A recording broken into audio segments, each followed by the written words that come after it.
Welcome back to No Apologies. I am your host, Lori Hins, with me, Rick Becker, in the chair. And we've got a guest remotely this time from North Dakota, but elsewhere today. And he's going to talk to us a little bit about eminent domain. Kurt Swenson, thank you very much for being on the show.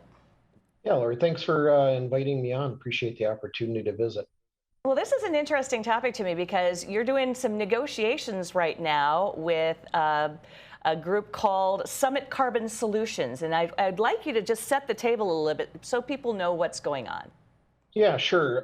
Just as a little background, my wife and I live in Oliver County, and we've been approached on land that we have in Oliver and Mercer counties by Summit Carbon Solutions to be part of their sequestration area, where they plan to bring carbon dioxide into the state by pipeline, then ultimately put it 1 mile to 2 miles underground. And so our land has been proposed to be part of that, along with many of our neighbors. And so we're working through that process. And when we first received the actual lease documents that they were proposing, we took a look at it and felt that it was worth getting an attorney's review on it.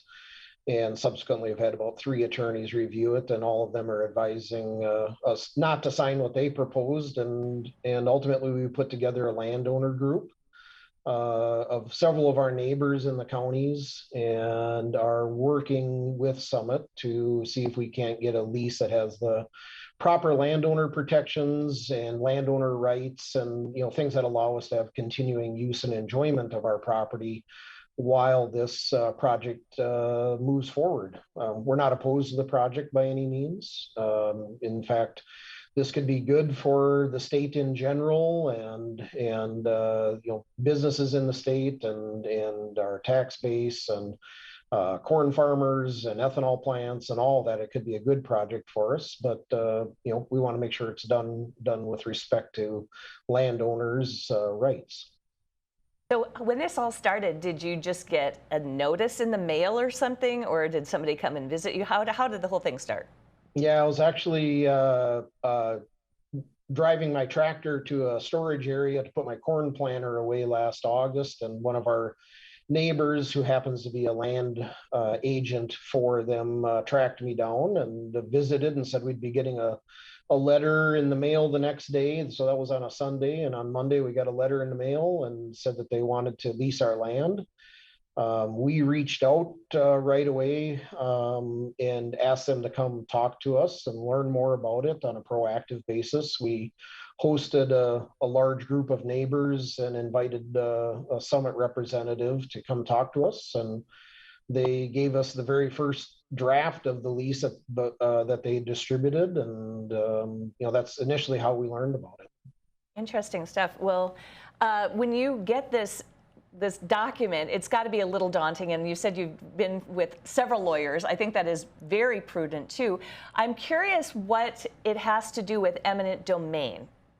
Sure. So when I first got the lease, I really didn't connect the two concepts, that this CO2 sequestration project, or whether it's this particular project or others in the state, had essentially the right to use eminent domain. And as we researched it, one of the things that we learned is that in North Dakota Century Code 38-22, which was made law in the 2009 session, essentially said that our pore space, which is the land, the pores where they intend to inject the carbon dioxide into the ground, 1 to 2 miles below our surface lands, which is our property, as well as the surface lands obviously are our property, could be essentially given over to this company if they got 60% of our neighbors in the area of influence for their injection well to sign up. And so if 6 out of 10 of the acres, we'll say, in our adjoining lands would sign up, they could essentially force us as a non-consenting landowner to be part of the project. And so that was promulgated in 2009 as a state statute. has yet to be tested in court, but you just never know where that goes, I guess. Right. Well, we have some slides from that. And the first one that you saw there was on definitions. And that one says pore space means a cavity or void, whether natural or artificially created, in a subsurface sedimentary stratum. And then the next one is interesting too. It's called amalgamating property interests. And it reads, if a storage operator does not obtain the consent of all persons who own the storage reservoir's pore space, the commission may require that the pore space owned by non-consenting owners be included in a storage facility and subject to geologic storage. Now, what say you about that? Yeah, so that concept really comes, that's a familiar concept in North Dakota in the oil and gas fields, where spacing units are amalgamated and where you're trying to maximize the productivity of a field. And if there are certain leases that aren't necessarily interested or willing to sign up to be developed, to have their minerals developed, the state can force them into it. And it's really falls under what's called the rule of capture, where you're trying to produce ultimately more for everybody while impacting the surface less. And not to get too deep into the legal side of it, but that's a concept that applies well in oil and gas, and the state legislature kind of worked with the DMR, and when this legislation went through the committee phase and ultimately was voted on, it really was modeled after oil and gas law that doesn't necessarily apply when there isn't a dominant mineral estate that has dominance over the surface estate. And so that's one of the issues that we've come up with is, we're really struggling to understand, this fancy term amalgamation is essentially the state's use of its eminent domain powers. And when you go through an eminent domain process, and the state has, in certain cases, a right to take our property for public use or public purpose, and that's in our Constitution, and it's not a good thing to ever have to go through, but it does happen. Kurt, can I interrupt you just a second here and ask you a question? So you bring up a good point, public use. It makes sense to me when we're talking gas lines, oil lines, things like that. We're talking about a CO2 pipeline and then CO2 sequestration under your property. I'm trying to understand how that, so my question to you is, have you discussed with your lawyer anything about whether it is truly a public use, a public good? Because what we have, I mean, for instance, we can argue, I think very well, that the public benefits in whole with usage of gas, usage of oil. But where does the public benefit? Why is it a public good, a public use, to sequester CO2? Because what we're talking about, this is the waste product of private companies. Right. Yeah. And so that's a really good question, Rick. And so if you go to the preamble of the legislation, really the legislation was staged and sold as supporting the potential for our coal-based power industry, our lignite coal-based power industry, as this is one of the things that will help them potentially be a long-term power generation facilities in North Dakota, is to be able to sequester the CO2. And then also the legislation talked about the burgeoning or really yet to be developed enhanced oil recovery process, where you can use CO2 in the oil fields potentially to get more oil out of the ground after the fields are depleted or have reduced in their production. And so in this particular case, you can use eminent domain for when there is a public purpose, as you mentioned. You can use eminent domain when there are things that are a common carrier pipeline. You can use it for when things are a public utility.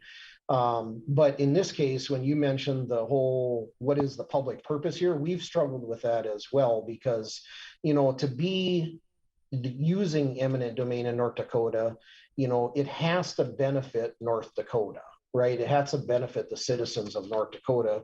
And I just don't necessarily see where this does, because our eminent domain law or constitutional language strictly prohibits you from using things like tax revenues and general economic health benefits and things that to justify eminent domain, it has to be used by the public or have a public purpose.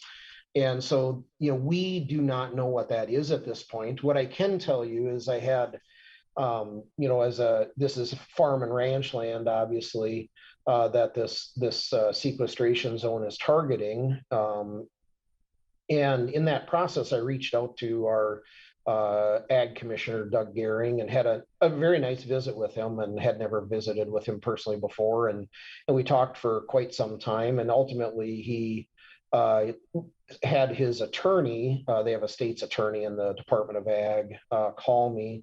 And we had a long discussion about, well, what is the real justification for the use of eminent domain in this? Because, Commissioner Gehring sits on the North Dakota Industrial Commission, which ultimately would be the commission that would condemn our land through this eminent use of eminent domain. And essentially, he tried to justify it that, that's, it's good for the economy and it's good for the industry and all that. But, once we had the discussion that you can't just use those justifications, that they're specifically ruled out by our state's constitution, his answer was climate change. And you had a comment for him. Because Kurt, he said he's not against this. Right. And because we have two concerns here in my mind. One is landowner rights and pore space and what that means, and eminent domain. These are very important things. And so we have to pay attention to that and make sure that landowners, property owners, are protected, because protecting property is one of the primary purposes of government. Life, liberty, property. Right. Now, the second thing, which Kurt may disagree with me, but all of this whole idea is predicated upon the idea that we believe in man-made global warming and we must decrease CO2 in the atmosphere. And that is what allegedly is the public good. And so I think all of this is bullcrap. So if I own land, and believe me, in this environment with inflation, I wish I did, I would say no, just because it's all bullcrap. It's all based on this belief. Governor Burgum talks about wanting to become carbon neutral by 2030. I mean, it's a nuts idea. And so I respect Kurt's position of like, look, we're focused on this because you should be as a landowner. Mm-hmm. But I also want people to know that this whole idea of carbon sequestration, first off, you have to believe in man-made global warming. Otherwise, the whole thing is a sham. I just wanted to get that out. Well, that's, just to add on to that a little bit, Rick, the other sham part of this is the state is allowing the use of eminent domain without a judge saying it's necessary, right? That's the first part of eminent domain, without a jury trial to establish just compensation. And then ultimately, we as a landowner get to use our federal tax dollars to pay the company to steal our land through the 45Q tax credits and other federally mandated carbon reduction programs. I mean, it is a joke. I agree. Ouch. That is like salt in the wound. So you have a prepared infographic. It says 10 considerations for pore space leases. And I thought this was marvelous because what you do is you give advice to people who are going through precisely the same thing you are, Kurt. Yeah, and this is something, as we started getting wrapped into this as kind of the early adopters of trying to understand what this was all about, we didn't have anywhere to turn. And so through our research, and it's not just me personally, but there's several people that have been involved in this, we felt that we should really try to give other landowners some information about when they are approached for a lease, specifically in this case, a carbon sequestration lease, what should they be thinking about? And, the first one is don't feel rushed. Time is on your side, and a lot of times you get a land agent that may apply pressure and tell you your neighbors are all signing up and you're going to get missed. And well, I guess if you get missed, you get missed. But that's really important that time is on your side. And we go through a whole host of things in that infographic, and we're more than willing to share that to anybody that may be interested. But the big thing for me was make sure you consult an attorney. I mentioned that earlier, that that I had 3 attorneys review this, and not one of them advised, well, they all advised us not to sign it. And one of them was actually in the state's attorney's office and part of this original legislation that was drafted in '09 at that time, and no longer is. But and so this is it's an interesting process we as landowners are facing. Well, you also have on here, consider working with your neighbors, which is something else you've also done, is you've gotten them together, you could talk it through. And I think that is always wise, just to get those other ears and other perspectives. Yeah, for sure. We put a landowner group together. It's an attorney represented landowner group. And so we are working together to try to come up with, again, we're okay doing this if we have the right landowner rights and land use protections and continuing use and enjoyment of our lands. And ultimately the right compensation to do that based on what those terms and conditions of the lease are. Now we have 1 minute left here, and in this last minute, you told me one time when we were talking on the phone a couple days ago, you were saying that something about noise and light. Can you reiterate what that was? Yeah, so what's interesting is this lease, and then ultimately the way the DMR, the North Dakota Industrial Commission, is permitting these facilities, is they give this company potentially 100% every square inch of our surface lands. And so they could put a compressor station or infrastructure right outside our bedroom window, and we'd get to listen to that 24/7, have light shining in our bedroom window, things like that. And the lease, and it gives you no protections from that. The DMR's administrative codes give us zero protection from that, other than where they specifically locate a well has some setbacks, but none of the other infrastructure has any requirements for setbacks or allowing us to continue to use and enjoy our land. Well, we will keep in touch with you. I've learned that the bottom line is just tell them to go screw themselves, Kurt. Oh.